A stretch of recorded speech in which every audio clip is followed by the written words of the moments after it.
right? And so if that, for them not to be the most special person means removing the cap off the volcano, which is terrifying for them. And if in a way they're almost terrified by their own rage, you need one very skilled therapist to guide someone through that journey, you know? And so, and they have to keep showing up. And for about almost 60 to 70% of narcissistic folks drop out of therapy prematurely. And it usually happens when the rubber meets the road and the work starts getting really vulnerable. That's when I've lost clients. And so we have to go very, very gently into that forest with them.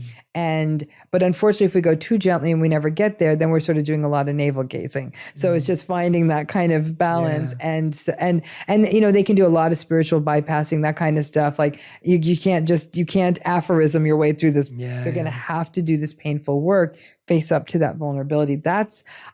I've seen some narcissistic people make a little bit of progress, but the way I put it is this: there's hope for them to make some progress, but the harm they've usually done to another person, usually it's not really that fixable.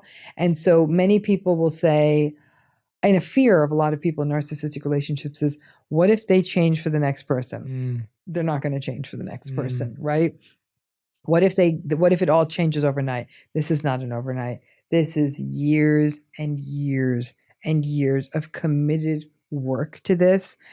Like I said, I've seen micro changes and not enough to have probably consistently affected other people's relationships. And they still, personality is like a rubber band. We can pull it out. So all of a sudden, Romany the introvert could become Romany the extrovert for one night only. And then when we get home, the rubber band will go back to its side. The narcissistic person on a good day with a good therapist might get stretched out a little bit, seem a little bit more attuned, aware, do some empathic adjacent things. But as soon as the first time stress comes into the picture, rubber band goes back to its original size.